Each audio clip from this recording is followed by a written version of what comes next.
Don't forget to like, share and subscribe. Vrana Studio. نحمده ونصلي ونسلم على رسوله الكريم. أما بعد فأعوذ بالله السميع العليم من الشيطان الرجيم. ما جاء بالحسنة فله عشر أمثالها.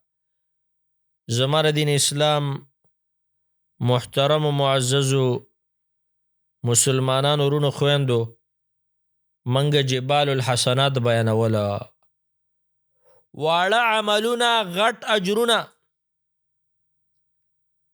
بل من جبال الحسنات چې یو ورکوټه عمل دی هغه دا د لارې نه یو ضروري شی لرې کول.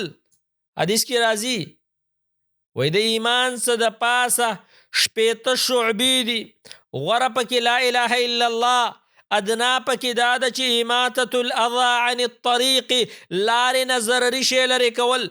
بل حدیث د صحیح مسلم کې راځي و یو سړی په لاره باندې روان و او غنی ویل دله،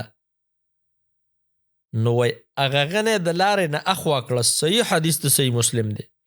وای فشکر الله له، الله ورله دا یو معمولی وړوکی عمل قبول که، رب العالمین د دې په وجه باندې جنت ته بوت. زما محترمو وړوکی عمل غټ اجره.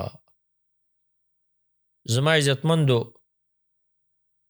د الله رب العالمین نه به همیشه دعاګانې غواړو چې الله موږ له د نیکو عملونو توفیق راکړي.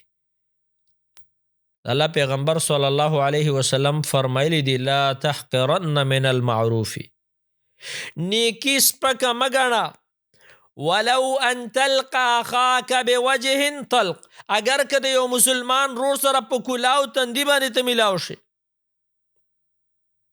زما محترمو څومره ورکوټه عمل په لاره کې شیشه پرته ده، لاره کې ازغې غنه پرته ده، یو بل ضروري شی کاڼی پروت دی او تا د لارې نه اخوا که په اخلاص باندې د الله عز وجل د رضا دپاره او ستا دا یو عمل الله قبول که، الله دې په جنت ته بوځي.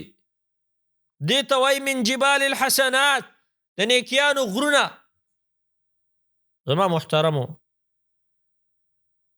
کوشش دا کوئ چې موږ او تاسو مفتاح الخیر شو، د خیر چابینو شو او مغلاقا للشر شو، شر بندو خیر مسلمانانو ته ورسو.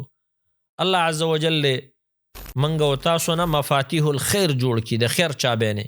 الله دې همیشه منګ د خیر په کارونو کې استعمال کی. وصلی الله وسلم علی نبینا محمد صلی الله علیه وسلم. Don't forget to like, share and subscribe. Vrana Studio.